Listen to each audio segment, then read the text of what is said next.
Oke, baik. Assalamualaikum warahmatullahi wabarakatuh. Waalaikumsalam warahmatullahi wabarakatuh, Ibu. Oke, Bismillahirrahmanirrahim. Apakah PPT-nya sudah terlihat? Share screen-nya. Sudah, Ibu. Baik. Jadi ini yang pertama ya kan saya sampaikan terkait dengan perkuliahan kita, praktek kita besok ya. Nah, ini yang pertama tentang pembuatan simplisia dan serbuk simplisia. Ya, jadi pada perkuliahan praktikum farmakognosi ini nanti kalian akan diberikan proyek, yaitu proyek pembuatan simplisia. Untuk bahannya nanti akan kami share ya, insya Allah besok. Nah, jadi nanti untuk bahannya itu akan dibagi, insya Allah nanti satu kelompok mendapatkan dua macam bahan ya, yang kemudian kalian itu tidak hanya membuat ya adik-adik. Jadi nanti kalau simplisanya sudah jadi ya sudah kalian buat, nah ini nanti kalian harus ini apa istilahnya melakukan uji parameter ya.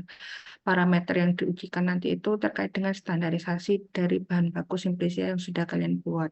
Jadi parameter simplisia ini kan ada yang parameter spesifik dan non-spesifik sifatnya.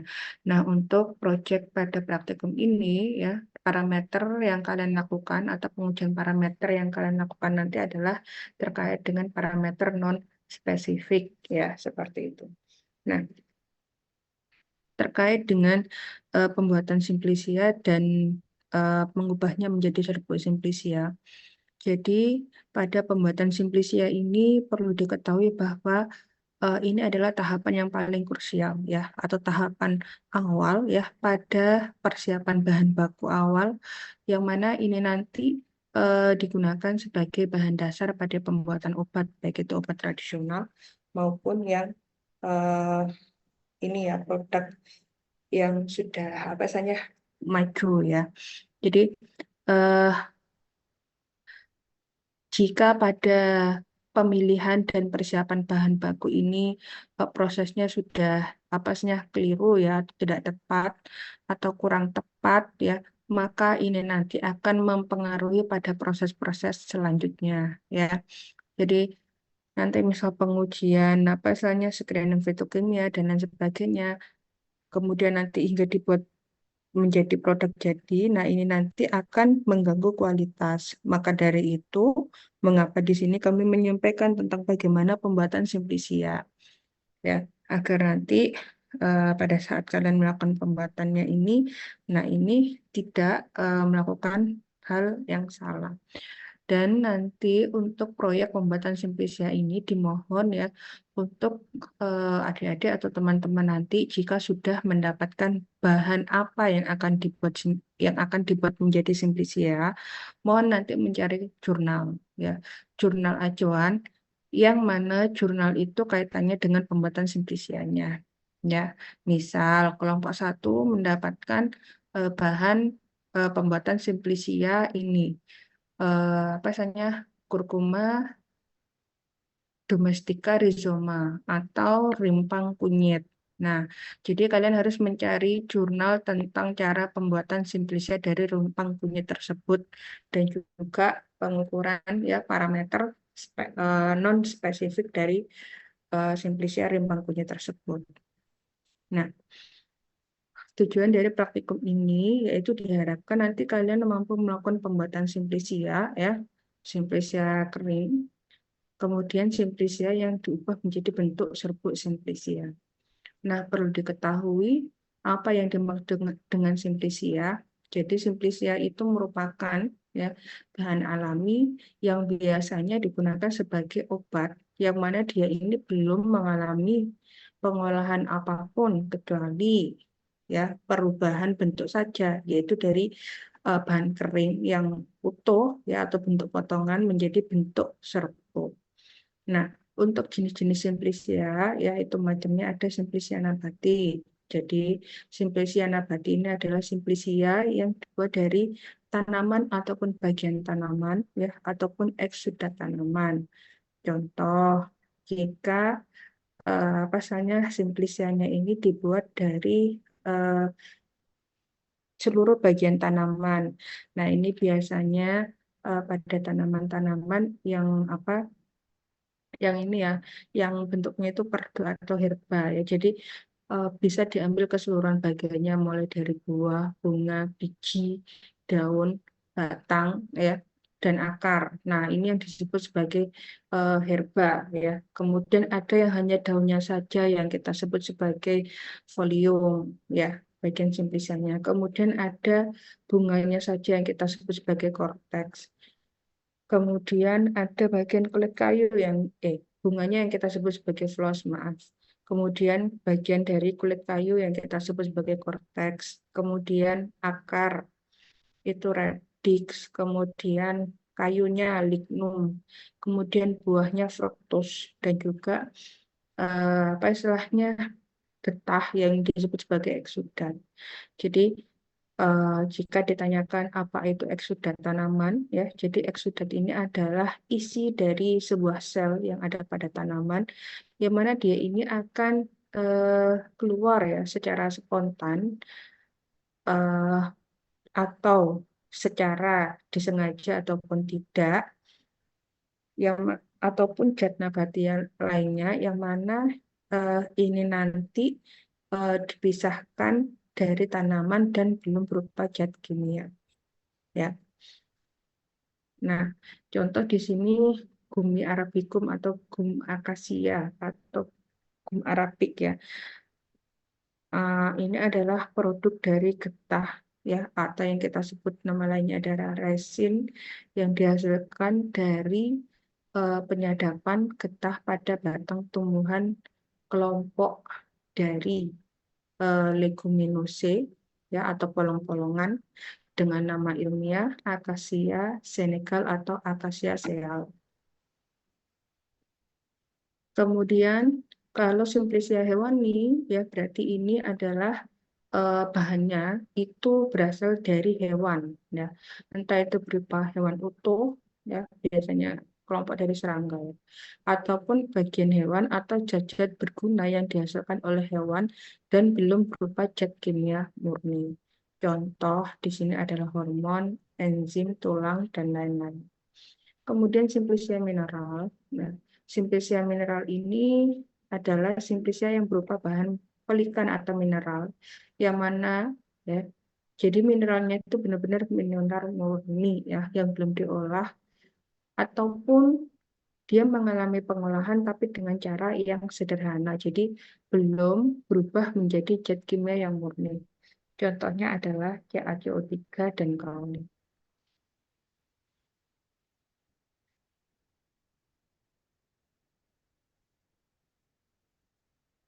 Nah, ini adalah tata cara pembuatan simplisia. Jadi yang pertama itu dimulai dari pengumpulan, ya. Pengumpulan pada proses pengumpulan ini harus diperhatikan, ya. Jadi pengumpulan ini merupakan suatu hal yang paling ini ya, apa istilahnya penting ya. Jadi kalian itu harus benar-benar memilih. Misal untuk daun nih ya, misal kalian akan membuat simplisia daun. Nah, pada simplisia daun itu ada waktu deh. Ya, jadi kalian itu memetiknya itu saat kapan? Ya, daun itu biasanya itu baiknya itu dipetik itu saat kapan? Kemudian pada bagian yang mana? Misal daun pucuk. Nah, atau kalau enggak daun ketiga dari pucuk hingga ketujuh dari pucuk ya. Jadi biasanya itu kalau untuk daun itu kebanyakan itu yang diambil adalah daunnya itu yang tidak terlalu muda ataupun tidak terlalu tua ya. Ataupun eh, pucuk daun yang mana ini biasanya yang digunakan untuk ini ya daun teh ya golongan dari ini spesies Camellia ya. Nah, kemudian eh, Ah, mengapa proses pengumpulan simplicia ini sangat penting? Karena itu nanti akan menentukan zat berhasiat. Jadi hal-hal yang harus diperhatikan tadi yang saya sebutkan itu adalah bagian tanaman. Kemudian umurnya juga harus diperhatikan. Waktu panen tadi yang seperti saya sebutkan ya. Jadi biasanya simplicia ini diambil pada saat dia mengalami proses fotosintesis yang sempurna. Nah, proses fotosintesis yang sempurna itu kapan? Kalau nggak salah itu saat pagi hari ya, atau sore hari. Kemudian lingkungan tempat tumbuh. Jadi topografi di mana tumbuhan itu tumbuh. Nah, ini juga menentukan kandungan metabolit sekunder yang ada pada tanaman, ya.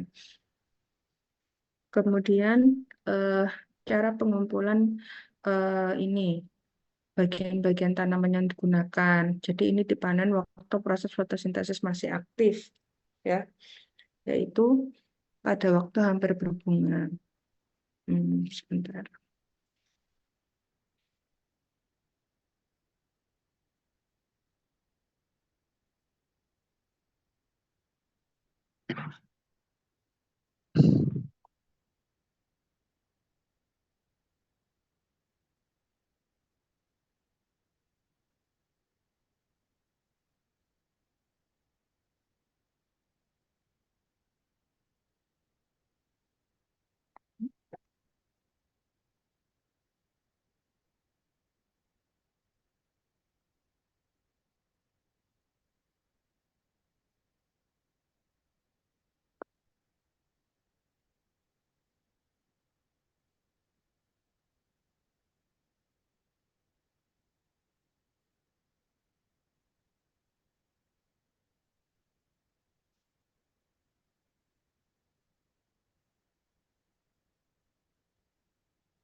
Baik, saya lanjutkan. Eh, Terdengar jelas, adik-adik? Iya, Ibu. Ya, Ibu. Nah, baik. Ini dipanen pada saat proses fotosintesis masih aktif, yaitu pada waktu hampir berbunga. Tapi biasanya ini kalau yang paling bagus itu dipanen, ya, daunnya itu pada saat pagi hari ya, sebelum pukul 10, ya, ataupun mungkin pada saat sore hari. Mengapa tidak disarankan pada saat siang hari ataupun malam hari ya? Karena pada proses-proses tersebut ya, kalau siang itu kan matahari tepat ada di atas, jadi biasanya ini apa istilahnya terlalu panas. Nah, ini tidak memungkinkan eh,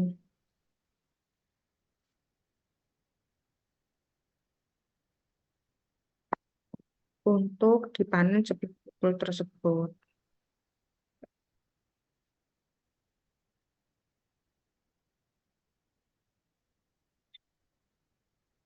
Jadi tidak memungkinkan untuk dipanen pada pokok tersebut karena ini ya biasanya stomata itu masih dalam keadaan tertutup ya. Ini kan menghalau Pak dari panasnya sinar matahari. Nah, biasanya kalau seperti itu maka proses fotosintesis ini tidak berjalan secara sempurna ya karena pertukaran gasnya ini tidak terjadi karena kalau semua panas maka stomata cenderung akan menutup karena berkurangnya kadar air yang ada pada sekitar sel-sel stomata. Kemudian bunga.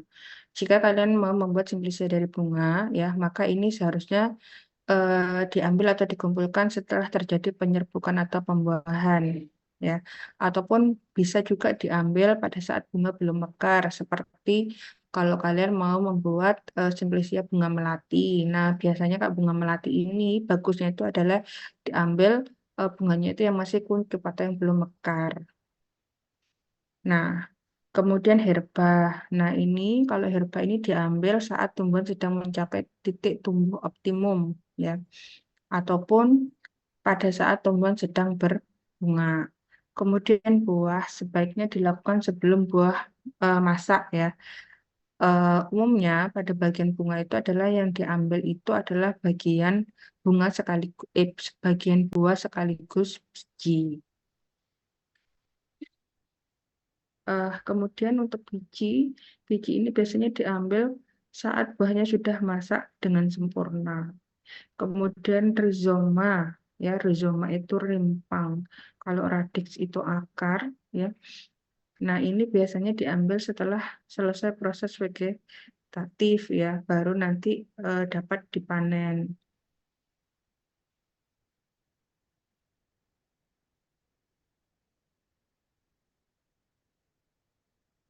Nah, jadi ini mengapa perlu diperhatikan untuk yang rizoma maupun akar ya. Jadi jika diambil pada rentangan umur yang cukup tua ya, maka nanti kadar amilumnya tinggi, kemudian kadar minyak cirinya tinggi dan juga kadar airnya rendah. Jadi eh, paling baik ya ini saat pemanenan dari rizoma ataupun radis itu dalam kondisi yang sudah tua ya. Kemudian korteks. Nah, ini korteks juga diambil pada saat tumbuhan ini sudah cukup besar ya. Besar jadi bukan yang masih muda ya. Yang secara fisiologis ya umurnya ini sudah mumpuni ya.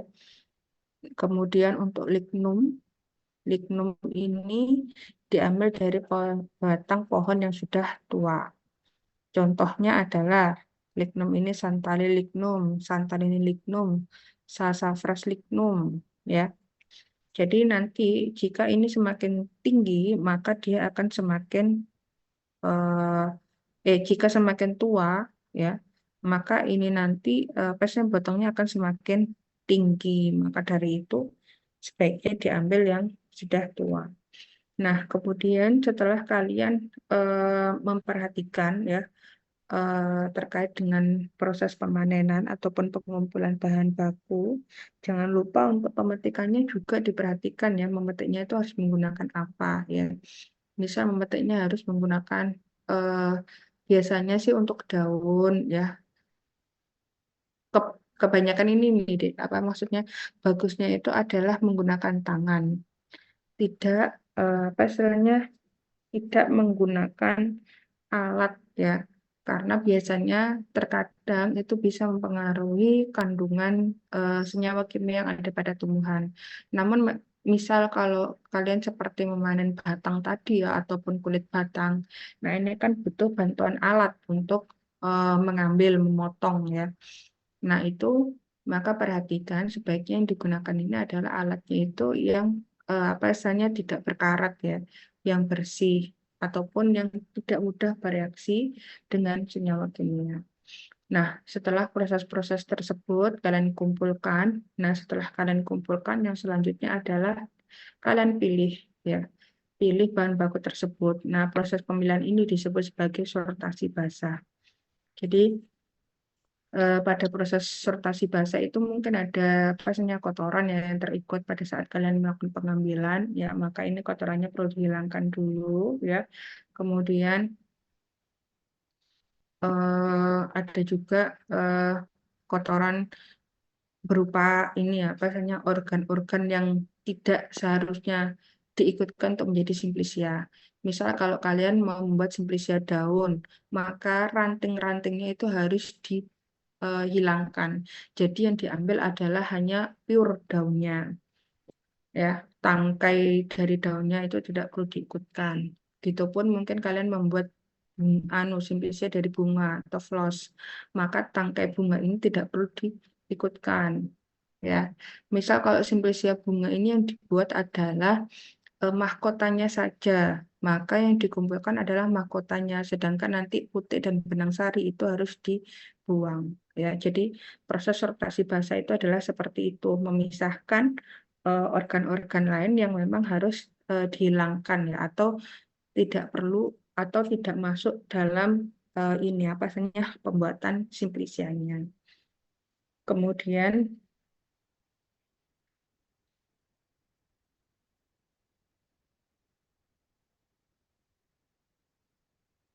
untuk rhizome ataupun radix, nah ini biasanya ini harus dibersihkan dulu ya bagian eh, rambut-rambut akar ya ataupun tanah-tanah yang masih menempel.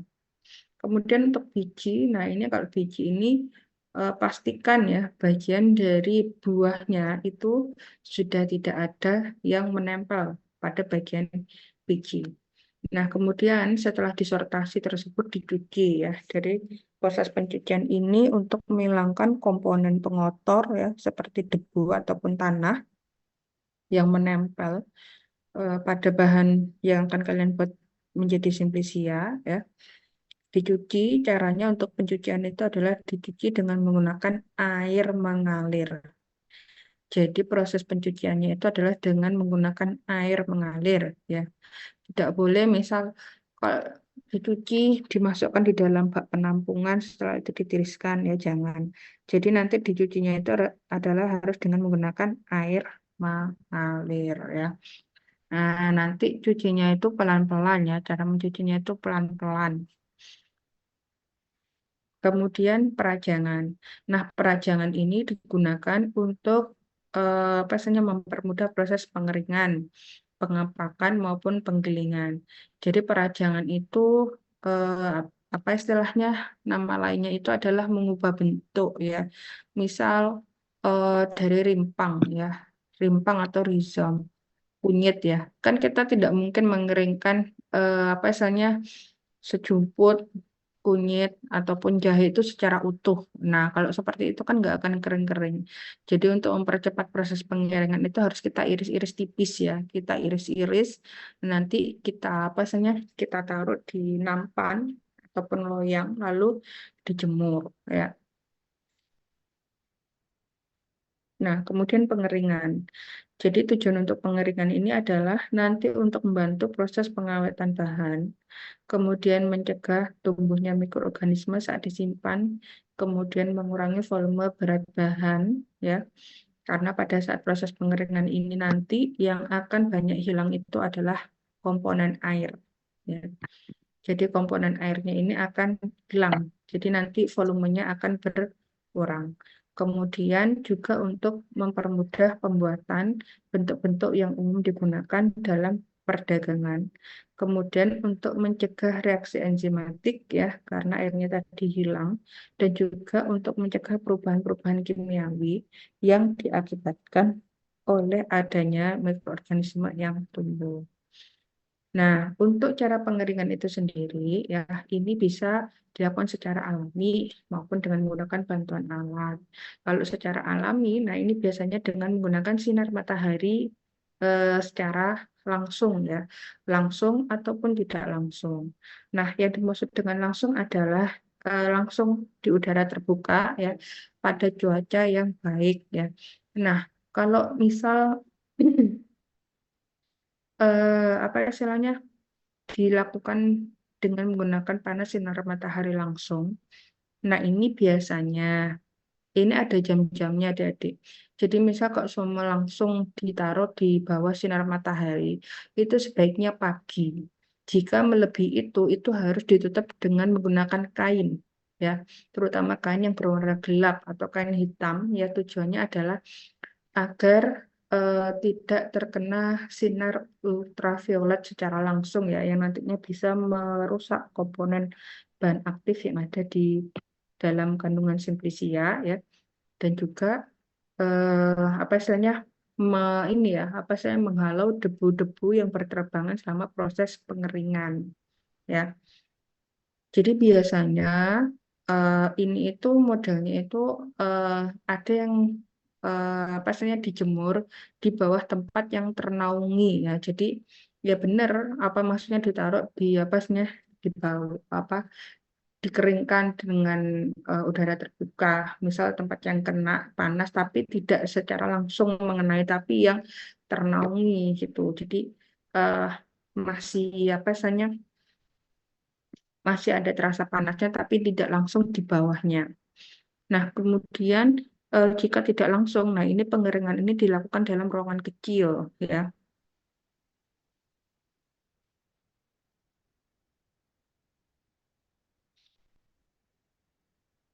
yang mana ruangannya ini, ya, nah itu bisa dengan ini, ya, atapnya itu bisa dengan atap yang dari komponen fiber yang transparan, ya. Jadi nanti itu kan tetap sinar matahari dapat masuk, tetapi bukan sinar matahari UV-nya yang langsung masuk, ya. Itu kan masih apa misalnya ada penangkal atau saringannya dari fibernya itu, ya, seperti itu. Kemudian secara buatan, nah ini bisa dengan menggunakan alat, ya, oven, yang mana ini nanti untuk eh, suhu maupun tekanan ini dapat diatur, ya. diatur.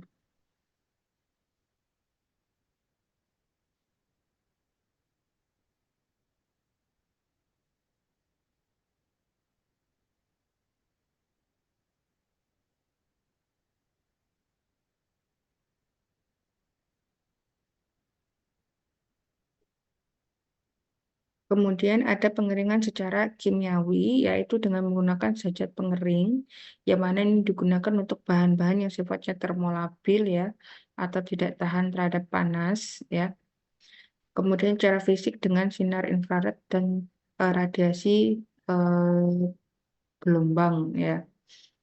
Kemudian setelah nanti dikeringkan ya, eh, ini nanti juga kalian harus melakukan proses sortasi lagi, yaitu disebut sebagai sortasi kering. Jadi sortasi kering ini dilakukan untuk memastikan bahwa tidak ada yang namanya komponen-komponen pengatur pada simplisia. Ataupun nanti itu gini, biasanya kan pada proses pengeringan itu tidak semua bahan itu akan kering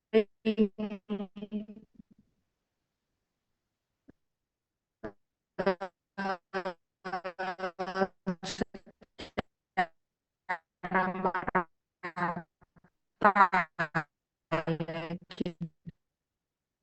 Jadi semuanya itu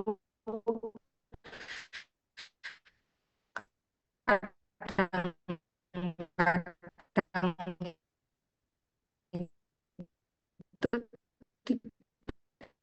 ada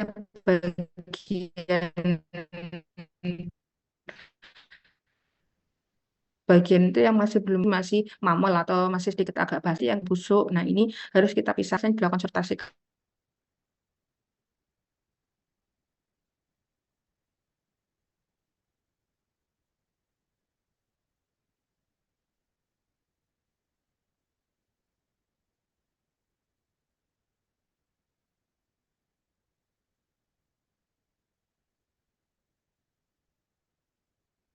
Baik.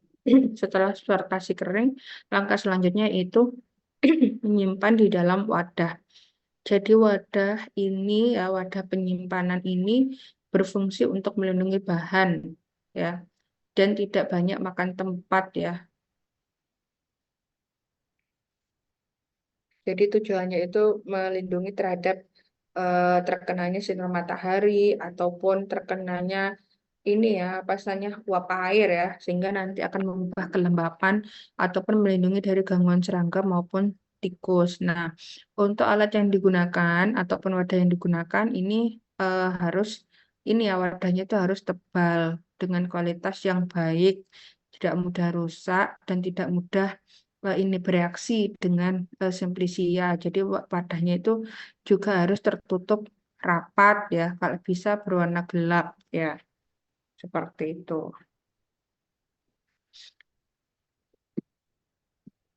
Nah, ini untuk tempat penyimpanan ini bisa disimpan di ini ya, tempat atau gudang di tempat yang dingin dan terdapat aliran udara eh, sehingga udaranya ini ya apa misalnya kalau ada aliran udara itu maka kelembapan itu bisa terjaga dengan baik.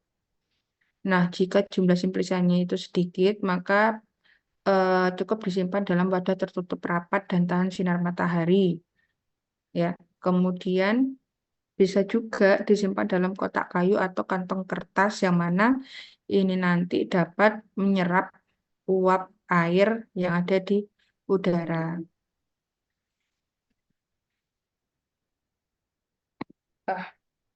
Ah, maaf. Bila disimpan dalam kotak kayu dan kantong kertas, nah ini bisa mengakibatkan ini ya, apa saja penyerapan uap air yang ada di udara sehingga nanti simplisannya akan cepat rusak. Maka dari itu sebaiknya disimpan dalam wadah yang terbuat dari ini apa saja plastik eh, ataupun gelas ya ataupun ini ya kaleng aluminium ya seperti itu. Tapi dia yang tidak mudah ini ya kalau bahannya dari besi ataupun aluminium pastikan itu tidak mudah berkarat. Nah, dari sini untuk pembuatan simplisia apakah ada yang mau ditanyakan?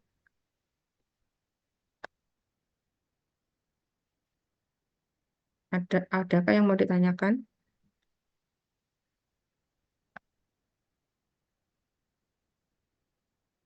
Halo? Izin bertanya, Ibu. Iya, silakan. Jadi untuk praktikum besok itu kegiatannya langsung ke pembuatan simplisianya atau bagaimana gitu? Belum. Kalau besok ini nanti insya Allah akan saya terangkan tentang paku ya. Dan sekaligus kalian nanti membawa ini ya adik-adik. Minta tolong besok itu membawa, besok kelasnya siang ya. Kalau bisa nanti sebelum berangkat itu kalian membawa, mungkin malam ini juga bisa, eh gilet ya, gilet gold yang digunakan untuk mengiris. Jadi hanya giletnya saja, silet-silet, paham? Halo? Iya, Ibu. Iya, Ibu. Nah, besok nanti eh coba nanti dibaca dulu terkait dengan tumbuhan paku ya. Kalau bisa bahannya itu sudah segera disediakan ya untuk paku. Mohon nanti segera dibawa. Kalau misalnya sudah ada, bisa nanti dibawa ya. Nanti kalian bisa besok itu membuat laporan sementara ya terkait dengan pembuatan simplisia.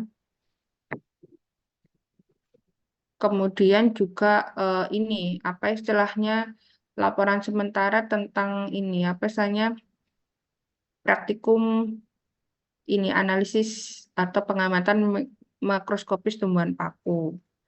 Misal kalau semua mapesan terlalu banyak bilos yang dikumpulkan dulu, nanti laporan sementaranya yang pembuatan simplisia saja. Paham dari sini? Nanti untuk pembuatan simplisianya itu silakan kalian buat dalam bentuk bagan saja. Seperti itu. Bisa? Ibu izin Jadi bertanya, Ya, silakan. untuk siletnya itu per kelompok atau per anak, Ibu? Per anak. Baik, Ibu. Iya, mengapa saya menyarankan per anak ya? Karena itu nanti anu apa istilahnya? Biasanya itu mudah tumpul ya, mudah tumpul. Jadi nanti ya walaupun nanti pengamatan atau laporannya itu adalah berkelompok ya, tapi eh, besok itu teman-teman akan diajarkan bagaimana cara membuat irisan ya. Karena apa? Karena waktu praktikum kita itu kan pukul 13.40 ya, sudah mendekati sore hari. Biasanya kalau sore itu kan sudah ini ya, susah apa tenaganya itu sudah sisa-sisa ya. Jadi sudah capek ya, laporannya juga capek ya. Jadi daripada nanti kalian tidak mendapatkan apa misalnya capaian dari mata kuliah ini ya, praktikum farmakologi ini, maka nanti biar tidak terlalu memakan waktu yang lama selama kegiatan praktikum, itu nanti kalian akan membuat irisan dulu di rumah ya. Jadi konsepnya nanti ya untuk kelas saya buat konsep seperti itu. Karena kelasnya itu dimulai dari pukul 13.40. Dan juga biar kalian tidak capek ya. Jadi nanti kalian di sana tinggal pengamatan saja ya. Tinggal melakukan pengamatan saja. Kemudian ini nanti apa istilahnya untuk setiap praktikum itu juga, Dek. Jadi kalian itu nanti juga membawa ini ya, apa misalnya bahan segar. Jadi selain mengamati anatomi, kalian juga mengamati morfologinya dan juga nanti mengamati fragmennya, serbuk simplisianya. Ya. Jadi itu suatu rangkaian kegiatan yang sangat panjang dan jenuh. Maka dari itu besok itu akan saya jelaskan tentang paku dulu dan cara pembuatan ini irisan. Jadi nanti kalau kalian sudah bisa membuat, nah itu nanti untuk praktikum selanjutnya atau pertemuan selanjutnya kalian tinggal membawa eh, preparat irisannya itu untuk diamati saja dan nanti sisa lainnya adalah mengamati morfologi dan juga apa saja pengamatan mikroskopis dari serbuk simplisia yang sudah disiapkan di laboratorium. Seperti itu. Ada lagi yang mau ditanyakan? Izin bertanya, Ibu. Ya, silakan. Jadi untuk besok itu membawa lapsem simplisia itu nggih. Ya, bentuknya bagan aja ya.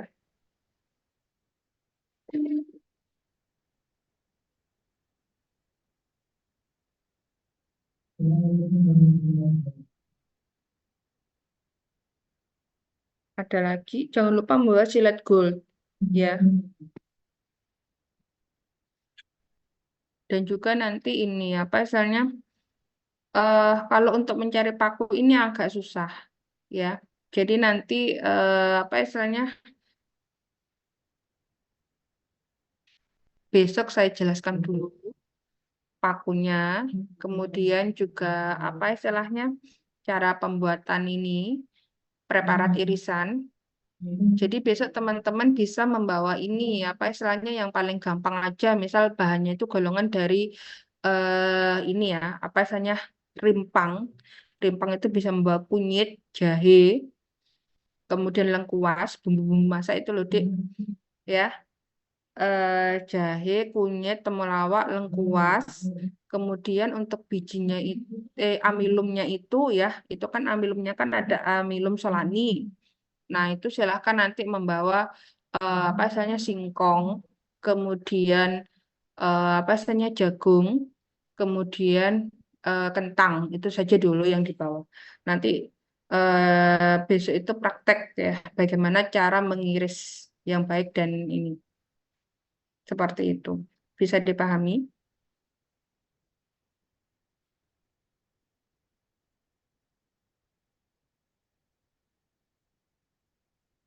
Halo?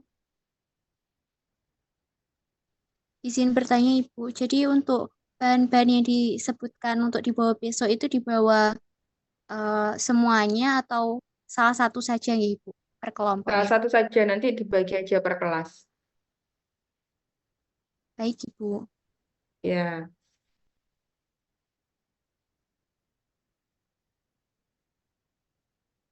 sudah.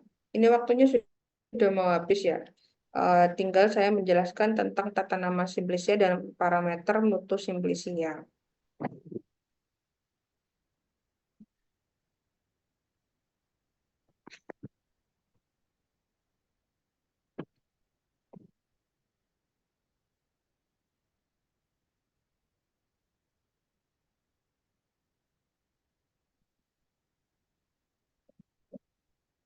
Kemudian nanti untuk mungkin untuk apa istilahnya kita kan setiap ini ya Dek, setiap mau apa istilahnya praktek itu selalu ada yang namanya pretest ya. Jadi saya berharap nanti kalian belajar dulu.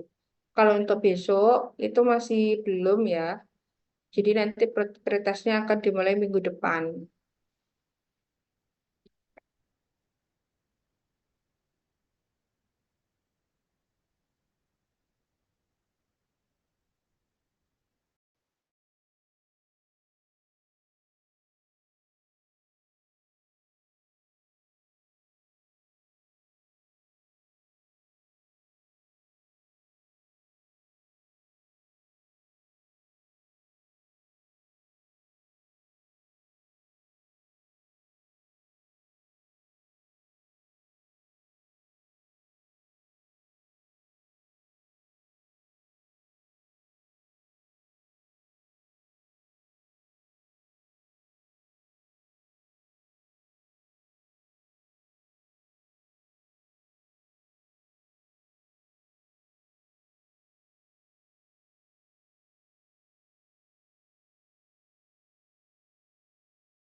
Halo, suara saya sudah terdengar. Terdengar, Ya, Ibu. Baik, saya lanjutkan tentang tata nama Simplicia ya. Silakan nanti dipelajari baik-baik. Nanti PPT-nya akan saya share ke PJMK.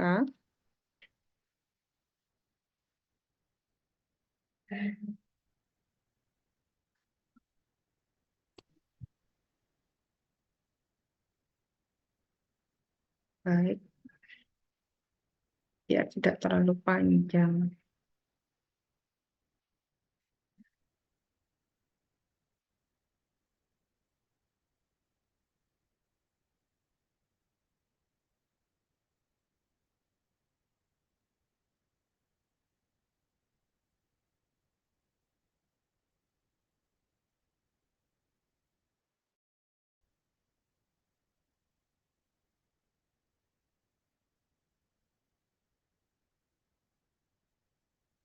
Baik, terkait dengan tata nama pada Simplicia.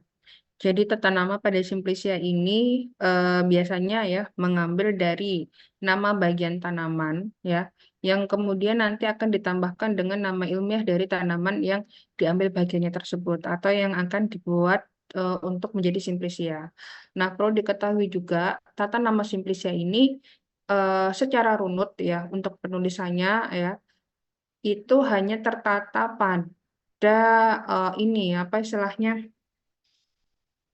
Simplicia yang berasal dari tanaman. Jadi tata namanya yang jelas ya, misal mengambil dari bagian tanaman plus nama ilmiah ya. Nama ilmiah itu bisa diambil pada nama genusnya saja atau nama spesiesnya saja atau bisa genus spesies plus bagian tanaman. Nah, ini ya tata nama yang seperti itu hanya berlaku pada Simplicia yang berasal dari tumbuhan. Sedangkan Simplicia yang berasal dari hewan ataupun mineral, nah ini dia tidak mengacu atau menganut tata nama seperti yang saya jelaskan tadi. Nah, eh, jadi kalau apa istilahnya tanaman-tanaman itu ya ini dia bisa berhasiat obat karena memang mereka ini memiliki komponen metabolit. Nah, komponen metabolitnya ini biasanya yaitu yang berasal dari metabolit sekunder. Yang mana metabolit sekunder itu adalah metabolit sampingan ya yang terbentuk dari hasil ini apa istilahnya pengaruh alam atau tempat tanaman itu tumbuh ya baik itu apa istilahnya dampak dari stres lingkungan ya. Stres lingkungan itu bisa karena faktor biotik maupun abiotik ya. Ya biotik yang hidup itu adalah bisa karena misalnya terserang mikroba ataupun jamur ataupun serangga ya ataupun virus ataupun kalau faktor abiotiknya itu karena misal pengaruh dari kelembapan, suhu, kemudian kandungan kimia yang ada pada tanah ya ataupun pencemaran yang ada di udara ya seperti itu. Jadi komponen-komponen tersebut, nah ini mampu menghasilkan produk metabolit sampingan yang berbeda pada setiap tanaman yang merupakan itu hasil dari respon ya. Tanaman itu merespon terhadap lingkungan tempat mereka tumbuh agar mereka itu tetap adaptif dan dapat bertahan hidup ya. Karena mengapa seperti itu? Karena tanaman ini kan dia tidak dapat bergerak seperti manusia ataupun hewan ya, ataupun mikroorganisme lainnya ya. Jadi karena dia ini tidak bisa bergerak untuk berpindah tempat saat lingkungannya ini tidak menguntungkan, maka dia akan melakukan proses metabolitnya itu ya menjadi metabolit sampingan. Nah, metabolit sampingan itu yang kita sebut sebagai metabolit sekunder ya. Nah, ini terkadang hasil dari metabolit sekunder itu ini apa istilahnya bersifat beracun ya pada tanaman. Eh, mengapa itu bisa bersifat beracun tetapi tidak mematikan pada tanaman? Karena memang tanaman ini memiliki sistem penyimpanan yang sangat baik ya, yang mana dia itu tersimpan dalam satu organela yang sangat besar yang disebut sebagai vakuola. Ya, jadi tersimpan di dalam vakuola dan tidak bereaksi dengan komponen senyawa kimia lainnya yang ada pada tanaman. Sehingga saat hasil produk sampingannya itu apa saja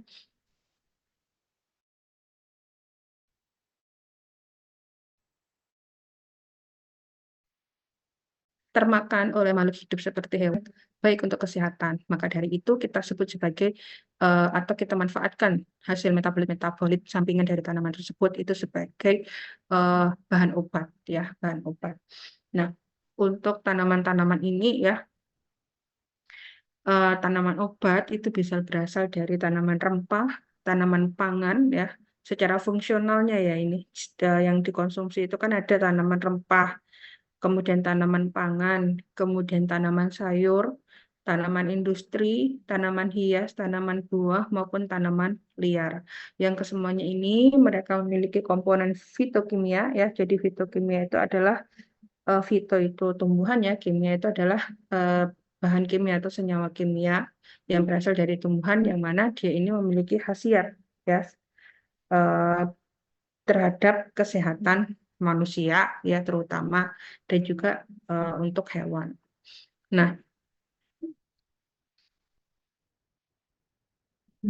jadi skop farmakognosi itu sebenarnya itu meliputi pada struktur metabolit ya atau struktur kimia komponen fitokimia yang ada pada tanaman ataupun juga karakterisasi senyawa kimianya.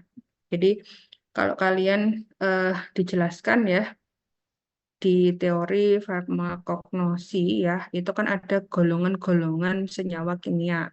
Jadi golongan-golongan itu adalah ini ya yang menggambarkan struktur dasar ya. Jadi golongan mengapa disebut sebagai golongan senyawa? Karena itu apa istilahnya? Dia itu memiliki struktur dasar utama yang menggambarkan dari golongan tersebut ya. Misal seperti alkaloid ya. Alkaloid itu biasanya dia itu struktur utamanya ya senyawa yang mengandung kelompok atau golongan alkaloid atau yang masuk dalam kelompok senyawa golongan alkaloid itu adalah yang memiliki cincin benzen atau piran yang mana salah satu pada tangannya itu dia itu berikatan dengan unsur N. Uh, kurang lebih yang seperti itu. Jadi kan ada yang dikelompokkan dalam kelompok flavonoid, alkaloid, kemudian apa terpen, steroid, kemudian fenol ya, seperti itu. Nah, kemudian dari pembelajaran tentang bagaimana struktur kimia yang ada pada tumbuhan dan juga karakterisasi senyawa kimia yang ada pada tumbuhan ya, maka perkembangan dari pengamatan tersebut, nah ini bisa dijadikan sebagai produk fitoterapi ataupun nutrasetika. Nah, kita menganut ya pada sistem nomenklatur. Jadi nomenklatur itu adalah sistem tata nama pada tumbuhan ya, yang mana ini didasarkan pada klasifikasi modern ya. Jadi penggolongan tanaman secara modern yang ini di apa misalnya di idenya itu muncul ya karena disusun oleh yang namanya Bapak Carolus Linnaeus ya. Jadi sistem nomenklatur ya atau tata nama pada suatu organisme ini mengikuti sistem ini yang dibentuk oleh Linnaeus ya, yang mana nomenklatur itu atau tata nama itu ada yang disebut sebagai binomial nomenklatur ya. Binomial nomenklatur ini adalah scientific name ya atau nama Latin yang dia ini diambil dari nama genus dan juga nama spesies. Jadi biasanya ada dua apa sih dua kata, yaitu kata yang pertama itu menunjukkan genus, kata yang kedua adalah menunjukkan spesies, yang kemudian nanti akan ditambahkan di belakangnya itu adalah penemu. Penemu dari tanamannya biasanya itu hanya disingkat ya, disingkat. ya seperti itu. Kemudian ada juga yang sistem penamaan ini dengan menggunakan trinomial nomenklatur, ya ini biasanya dikhususkan untuk tanaman hortikultura. Jadi trinomial itu adalah tiga ya. Yang pertama itu kata menunjuk kepada genus, kemudian yang kedua itu menunjuk kepada spesies, yang ketiga itu kepada kultivar ya.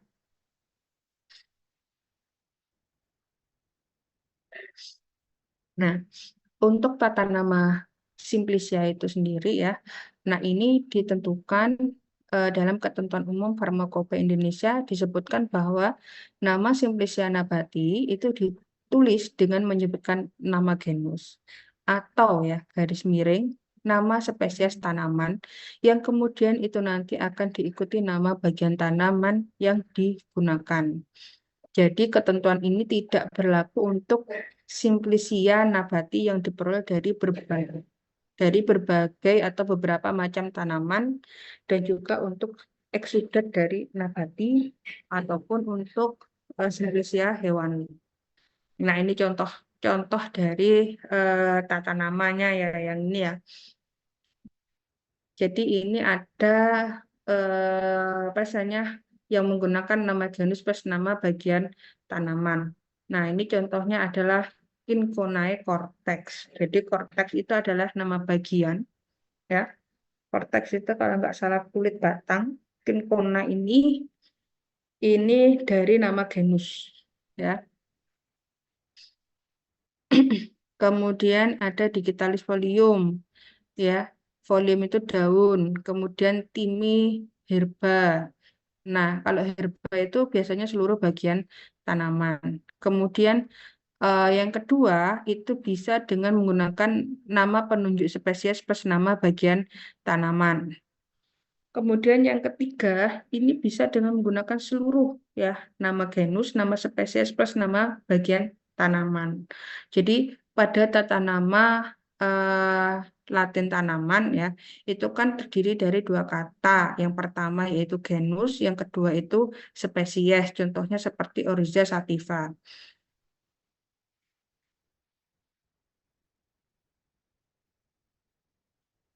Nah, kalau pada Simplicia ini kita bisa memberikan ya nama pada Simplicia itu hanya dengan menggunakan nama genusnya saja plus nama bagian tanaman ataupun nama spesies plus nama bagian tanaman ataupun bisa nama genus, spesies dan juga plus bagian tanaman.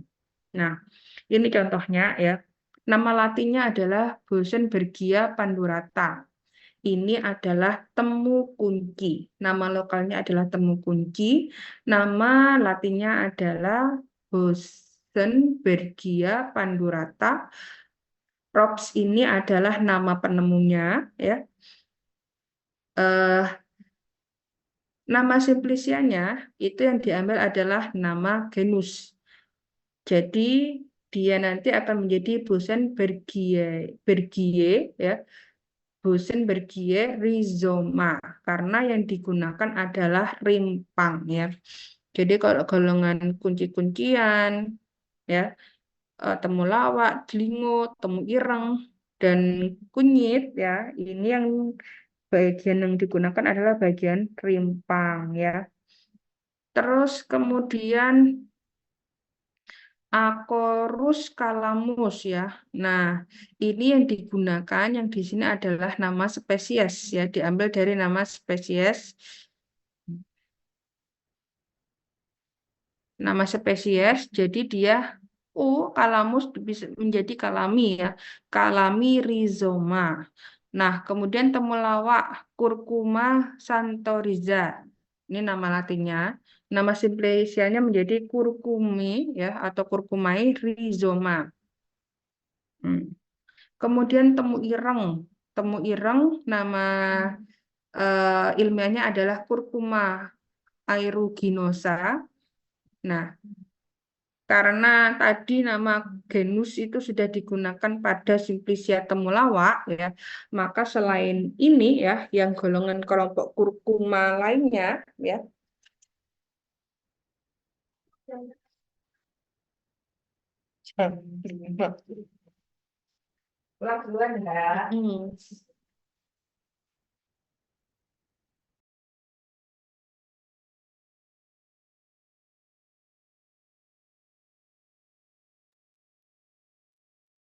Nah, ini jadi untuk kelompok kurkuma lainnya, ya, genus kurkuma lainnya.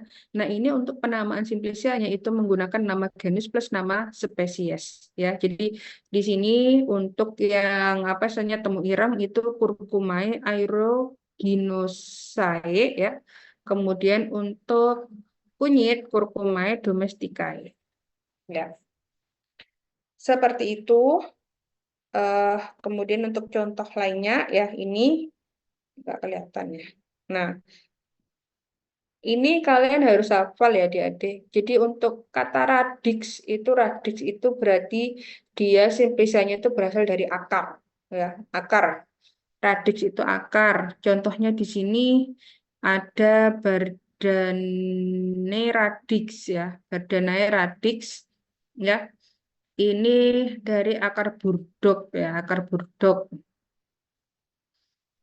Nama ininya, ya, Artium lapa, ya, atau Greater Burdock.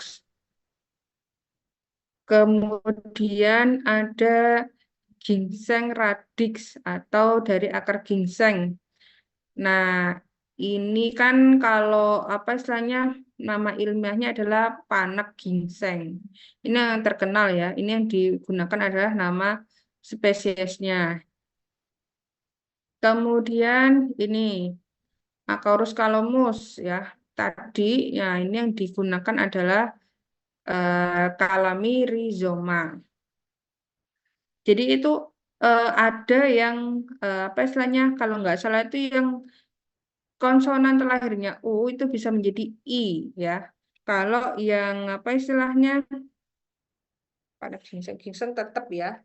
Kemudian ada yang terakhirnya itu eh seperti ini tadi, ya. A, ya, A. Nah, ini biasanya ditambahi E, ya. E atau I. Seperti itu. Kalau U itu jadi I. Nah, seperti ini. Bulbus, ya. Bulbus itu bulb, ya. Bulb itu ini, apa istilahnya? Seperti umbi, ya.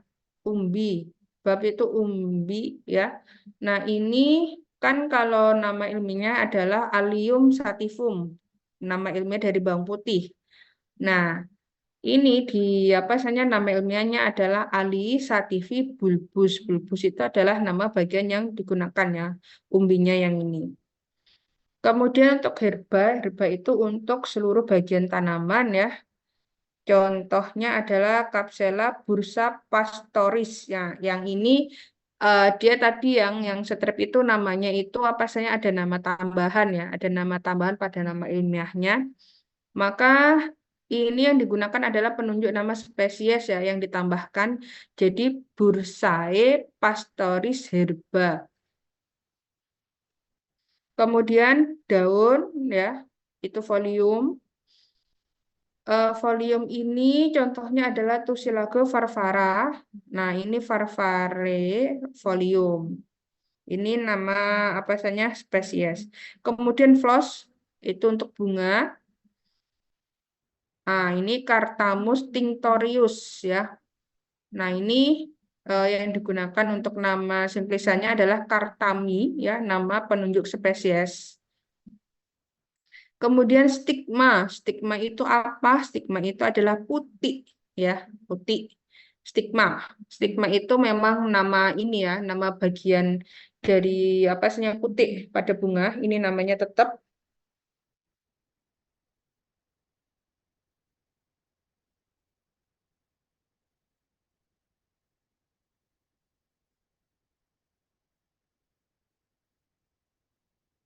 Nah, ini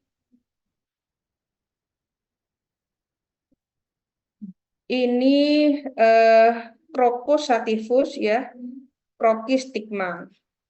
Kemudian Anthodium inflorescens, maksudnya itu adalah ini sebenarnya bagian dari bunga yang mana dia ini itu apa istilahnya eh kayak bagian selaputnya itu loh, Dik. Selaputnya atau bagian apa istilahnya eh pangkal dari bunga ya. Coba nanti dicari pengertian dari antodium itu apa ya. Jadi dia itu tuh bagian dari bunga yang apa istilahnya itu tidak terlihat secara apa istilahnya mata karena bentuknya itu ada di dalam ya. Contohnya itu adalah ini ya dari Matricaria recutita ya. Itu merupakan bunga chamomile ya. Karena memang nama ilmiahnya itu adalah nama ilmiahnya itu adalah Matricaria recutita ya. Ini kalau secara apa sih nama umumnya yang dikenal itu dia itu sebagai chamomile. Maka di sini yang digunakan itu adalah nama umum atau nama pasarannya ya, Chamomile anthodium ya, seperti itu. Kemudian untuk buah itu fructus ya, Capsicum annum cabe. Nah, ini untuk nama apa saja simplicianya itu Capsici fructus, kemudian Pimpinella anisum, Anisi fructus, kemudian ada Illicium verum. Nah, ini ada Anisi stellati ya, fructus. Nah, ini adalah bagian-bagian dari buah ya. Ini kalau nggak salah yang ini buah kering ini dek yang seperti ini ya. Kemudian ada caput. Nah, ini head ya, head atau apa istilahnya kepala dari ini apa istilahnya bunga ini kalau nggak salah apa buah gitu ya. Ini antara bunga sama buah ya. Nah, ini yang digunakan adalah seluruh nama ilmiahnya. Kemudian ada pseudofructus atau buah semu. Nah, ini contohnya adalah ini Sinosbati atau Rosae pseudofructus ya. Kemudian ada baka atau galbulus ya. Ini bisa disebut sebagai buah semu. Kalau yang sama ya sama yang ini. Tapi ini yang bentuknya itu seperti apa istilahnya ini eh bulat ya, buahnya itu bulat kering ya, seperti itu. Nah, ini disebut sebagai bakta atau galbulus ya, bulat kering. Kemudian ada semen, semen itu adalah biji ya.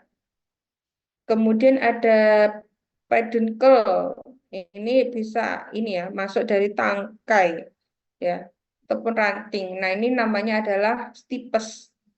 Ada sumitas ya. Ini adalah bagian bawah dari daun ataupun dari bunga ataupun dari buah kelopak sumitas. Kemudian korteks ya kulit, pulp, amilum ini pati. Kemudian ada aetheroleum minyak esensial, oleum itu minyak. Kemudian lignum wood ya batang. Kemudian pix atau tar ya. Nah, kemudian ada resina, resin. Nah, ini yang untuk apa istilahnya nama dari simplicia yang berasal dari hewan. Nah, ini yang digunakan adalah serangga ya, serangga hijau ya. Apa istilahnya? Kalau nggak salah itu kumbang hijau ini. Nah, ini nama ilmiahnya adalah Lita vesicatoria. Nah, ya. Jadi ini lalat Spanyol ya, lalat Spanish ya, atau kumbang hijau.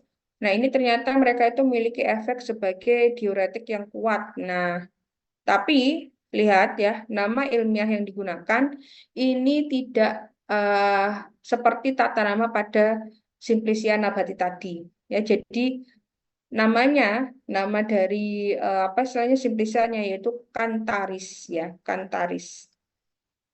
Jadi kalau semua apa istilahnya mungkin untuk nama-nama simplicia yang berasal dari nabati itu lebih mudah diingat ya, karena sambil kita mengingat nama ilmiah dari apa istilahnya tumbuhannya ya. Nah, kalau sama yang hewan, nah ini kita harus benar-benar tahu ya. Jadi Simplicia cantaris itu berasal dari lalat Spanyol dengan nama ilmiah ini Lita vesicatoria. Ya. Kemudian kalian juga harus membaca ya yang namanya nama Simplicia ini dengan benar. Misal ada yang ini.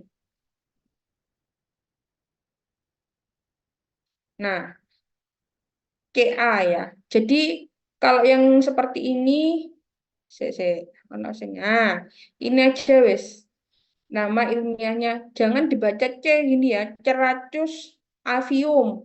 Nah, salah nanti kalau kalian baca seperti itu ya. Jadi dibacanya itu adalah Cerasis avium ya. Jangan Ceracus avium ya, Cerasus avium. Nama simplisannya adalah Cerasis tipes ya. Awas, jangan sampai apa istilahnya salah menyebutkannya ya seperti itu. Nah, untuk tata nama, apakah eh, ada yang mau ditanyakan?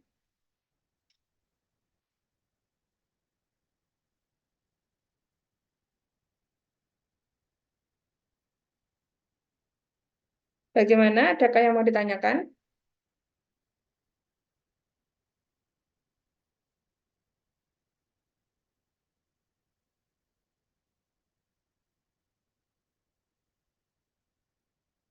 Halo?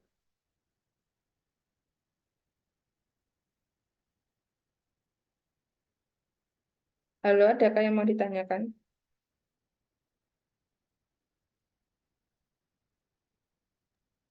Belum ada, Ibu. Baik.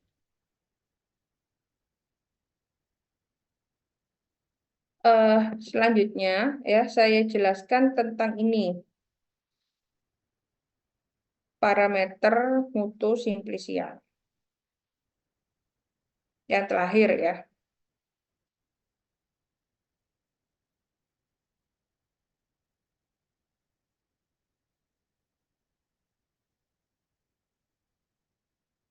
Nah, jadi parameter mutu dan metode uji simplicia ekstrak ya. Ini parameter mutu ini baik untuk simplicia maupun untuk ekstrak ya. Jadi simplicia itu kan bahan alami yang digunakan untuk pengobatan dan belum mengalami proses pengolahan apapun kecuali dinyatakan lain ya. Nah, untuk standarisasi ya. Nah, standarisasi itu merupakan suatu proses ya yang di dalamnya ini melibatkan metode analisis fisik, kimia, dan mikrobiologi ya berdasarkan data farmakologis dan toksikologi terhadap suatu bahan alam ataupun tumbuhan obat. Kemudian, mengapa harus dilakukan standarisasi ya? Jadi tujuan dilakukannya standarisasi ini yaitu untuk memberikan efikasi yang terukur secara farmakologis serta menjamin keamanan terhadap konsumen. Sehingga nanti itu ya ini akan terjadi yang namanya mutu yang seragam, bahan baku yang aman dan khasiatnya itu terpelihara. Nah, untuk parameter mutu ini ya, dalam hal Simplicia sebagai bahan baku awal dan produk siap dikonsumsi langsung, maka ini bisa dipertimbangkan 3 konsep untuk menyusun parameter standar umum, yaitu yang pertama yaitu parameter mutu umum, ya, itu terkait dengan kebenaran jenis, kemurnian, dan aturan penstabilan yang meliputi wadah penyimpanan dan transportasi. Kemudian memenuhi 3 kriteria yaitu quality, safety, dan efikasi dan juga memiliki spesifikasi terhadap komponen kimia. Jadi ini harus jelas mengenai informasi jenis dan juga kadar pada kandungan senyawa kimia. Jadi untuk standarisasi pada bahan baku ya ekstrak ini tidak terlepas dari pengendalian proses ya dan juga pengujian ataupun pemeriksaan. Nah, ini ada syarat-syarat parameter standar yang harus dicapai ya sehingga nanti ini harus mutlak dilakukan ya untuk mengendalikan mutu secara eksternal. Dan parameternya ini mengacu pada suatu badan atau lembaga ya yang menetapkan, yaitu badan formal ataupun badan independen. Nah, ini nanti kita bisa mengacu misal kalau untuk kadar mikrobiologi ya ataupun ini ya apa istilahnya cemaran logam ya ataupun kalau nggak salah ada juga cemaran pestisida ya, itu yang bisa kita rujuk kepada standarisasi dari Badan POM ya. Badan POM terkait dengan obat-obatan ya, kosmetik ataupun bahan pangan ya. Itu nanti bisa dicari. Kemudian untuk standarisasi lainnya ya, ini kita bisa mengacu kepada MMI ya atau Farmakope Herbal Indonesia. Nah, jadi untuk standarisasi mutu simplicia maupun ekstrak ini meliputi spesifik dan non-spesifik ya.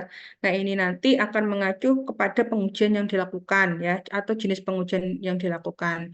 Nah, untuk parameter spesifik ya, ini tolak ukurnya itu dikaitkan dengan jenis tanaman yang digunakan dalam proses standarisasi yang meliputi identitas dari simplicia, kemudian uji organoleptis, kemudian uji mikroskopis, dan juga pengujian terhadap senyawa yang terlarut dalam pelarut tertentu.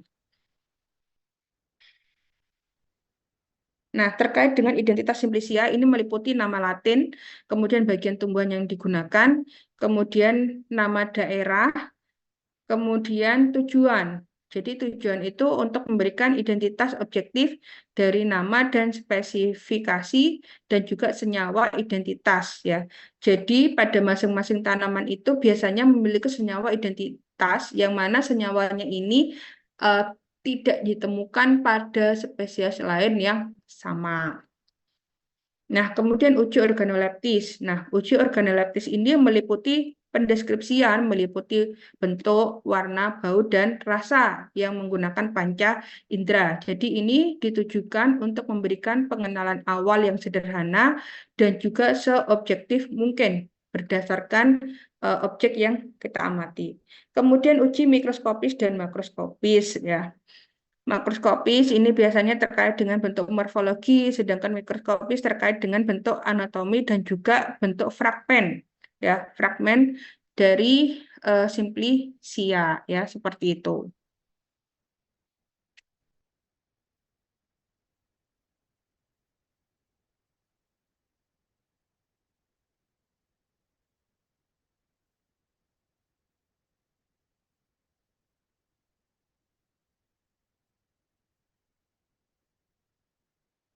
Nah, ini nanti yang kita lakukan ya, apa sebenarnya selama 1 semester ya, yaitu pengamatan secara mikroskopis, makroskopis, dan juga uji organoleptis.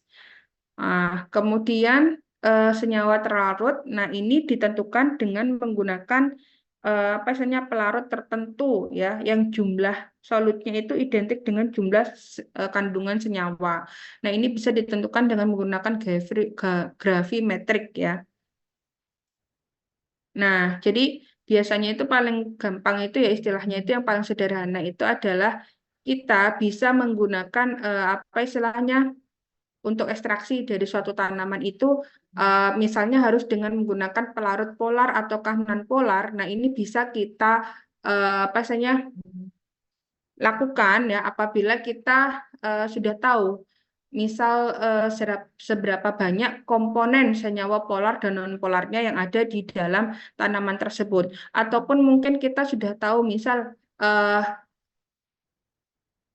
kandungan dari senyawa nonpolar yang ada pada tanaman misal melati ini bisa digunakan untuk menyembuhkan penyakit diabetes, maka kita bisa menggunakan pelarut-pelarut yang nonpolar untuk mengekstrak ya atau untuk mengambil ataupun untuk menyari komponen atau senyawa kimia yang ada pada tanaman melati tersebut, sehingga nanti tidak semua senyawa itu akan ikut tersari tetapi hanya yang komponen yang nonpolar saja yang dapat ditarik ya oleh pelarut atau solvent.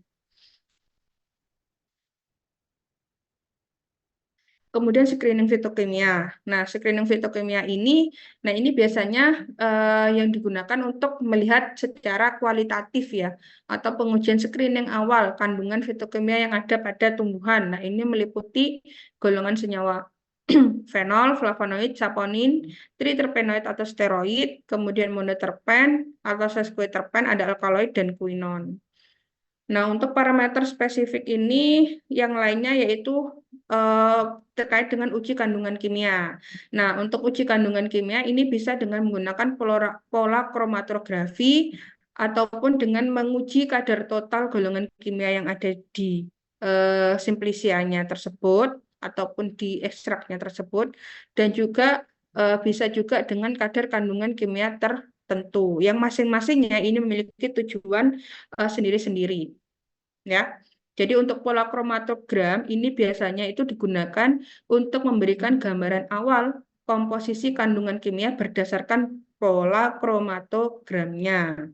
Nah, ini bisa dengan menggunakan KLT, GCMS, LCMS ya, ataupun HPLC ya, seperti itu. Karena itu semuanya basicnya adalah kromatografi ya. Kromatografi itu ada yang mulai dari sederhana ya, kromatografi kertas, kromatografi apa istilahnya lapis tipis, kromatografi kolom dan seterusnya ya. Kemudian untuk lingkup dari parameter non-spesifik ini meliputi susut pengeringan, bobot jenis, kadar air, kadar abu, sisa pelarut, residu pestisida, cemaran logam berat, cemaran mikroba, cemaran kapang, hamir, maupun aflatoksin, yang mana cemaran mikroba dan kapang kamir ya, ini kemarin kan sudah kalian lakukan waktu praktikum MPV kemarin. Nah, untuk parameter spesifik terkait dengan susut pengeringan. Nah, susut pengeringan ini, dia ini prinsipnya yaitu mengukur sisa zat setelah dikeringkan ya, pada temperatur 105 derajat Celcius selama 30 menit atau sampai bobotnya ini konstan. Nah, ini bisa dengan menggunakan wadah ya ataupun krus porselen. Nah, ini nanti ada rumusnya terkait dengan susut pengeringan. Jadi tujuan dari analisis susut pengeringan ini adalah memberikan batasan maksimal tentang besarnya senyawa yang hilang pada saat proses pengeringan. Kemudian bobot jenis. Nah, bobot jenis ini biasanya ditujukan untuk ekstrak ya. Jadi tujuannya untuk memberikan batasan tentang besarnya massa per satuan volume yang merupakan parameter khusus ekstrak cair sampai ekstrak pekat atau kental yang dapat dituang. Nah, ini biasanya satuannya itu adalah B per B atau bobot per bobot ya. Karena ini terkait dengan ini antara massa per satuan volume. Maka bobotnya itu maka satuannya itu ya ini misal gram, terus habis itu di sebelahnya itu tulisi B per B. Nah, ini alatnya bisa dengan menggunakan piktometer ataupun alat yang lainnya, yaitu di sini dengan bisa menggunakan kurs porselen yang kemudian untuk menghitung bobotnya itu bisa menggunakan timbangan. Nah, kemudian kadar air. Kadar air ini adalah mengukur ya atau memberikan batasan minimal atau rentang besarnya kandungan air di dalam bahan. Jadi ini prinsipnya adalah pengukuran kandungan air yang berada di dalam bahan. Nah, ini metodenya dengan menggunakan titrasi, destilasi ataupun gravimetri. Ya, seperti ini. Kemudian parameter non-spesifik kadar abu ya. Kadar abu ini untuk memberikan gambaran kandungan mineral internal maupun eksternal yang berasal dari proses awal hingga terbentuknya ekstrak ya. Nah, ini kita bisa menggunakan ekstrak ya ataupun simplicia untuk penentuan kadar abu ini.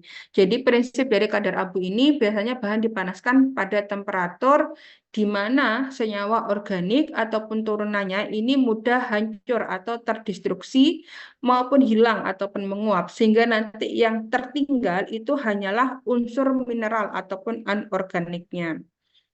Kemudian kadar sisa pelarut, nah ini menentukan kandungan sisa pelarut tertentu yang memang ditambahkan secara umum dengan kromatografi gas. Jadi prinsipnya itu ya, tujuannya itu adalah untuk memberikan jaminan bahwa selama proses ini tidak meninggalkan sisa pelarut yang memang seharusnya tidak boleh ada. Nah, untuk prosedur kerjanya ini bisa menggunakan destilasi dan kromatografi gas cair.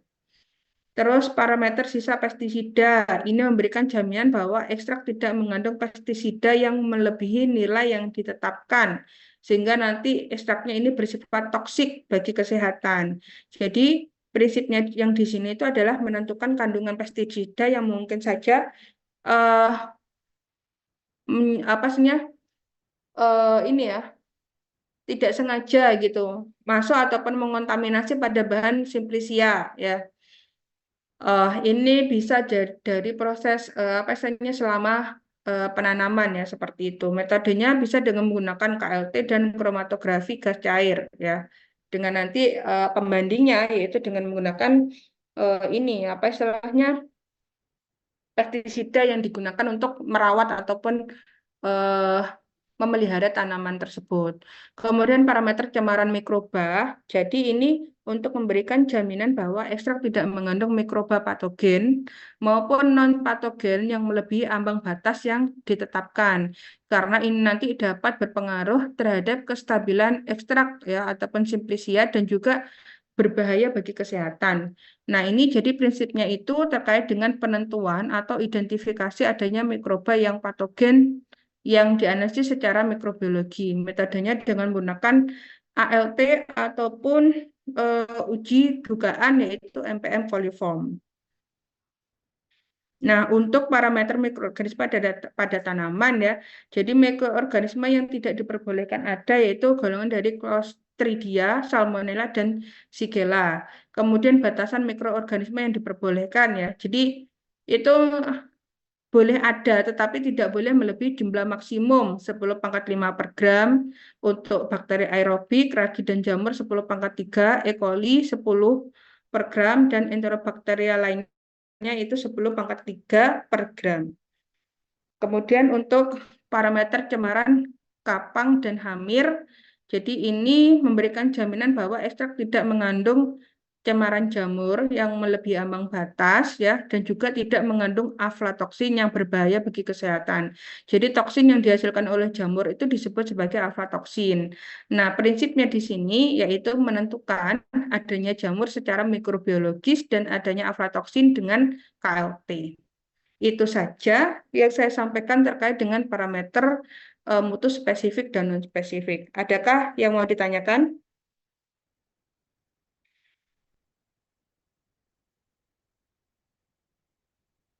Bagaimana? Ada yang mau ditanyakan? Halo?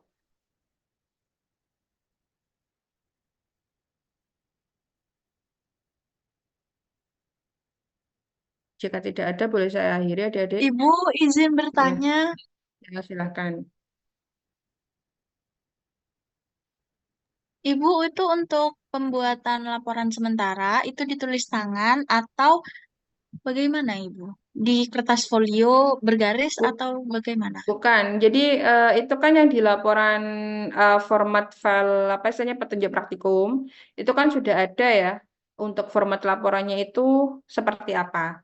Jadi silahkan nanti susun seperti yang ada di buku petunjuk praktikum. Nanti silakan kalian ini apa istilahnya ngeprint ya.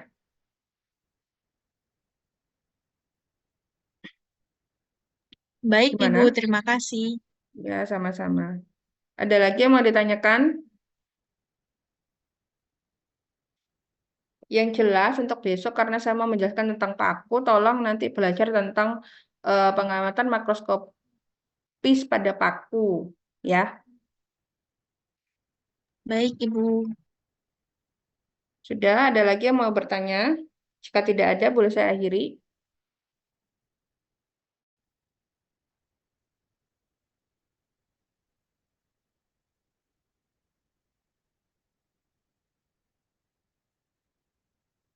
Halo, sudah? Sudah Ibu. Baik. Boleh di-on-kan dulu kameranya.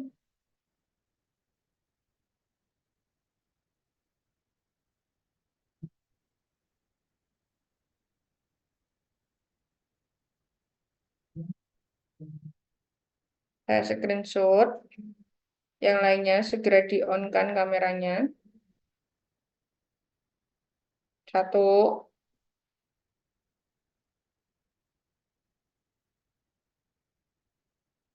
Baik. 1, 2, 3. Cynthia itu masih kurang jelas belum ya? Saya ulangi lagi 1, 2, 3. Sekali lagi. Bentar.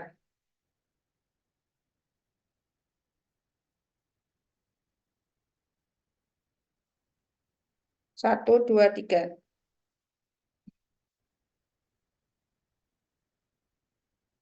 Oke, baik. Terima kasih teman-teman atas kehadirannya hari ini. Jadi kemungkinan ya nanti untuk praktikum apa saya farmakognosi dengan saya nanti metodenya akan selalu terus seperti ini ya. Jadi nanti akan dibagi nanti responsinya secara online nanti apa saya waktu praktikum ya besoknya ya hari Rabunya ini nanti kalian bisa langsung praktek ya. Bisa langsung praktek. Jadi nanti saya jelaskannya secara online saja untuk menghemat waktu saat kalian praktek. Semoga kalian semuanya tidak keberatan. Ya, itu saja. Kurang lebihnya mohon maaf. Wassalamualaikum warahmatullahi wabarakatuh. Waalaikumsalam.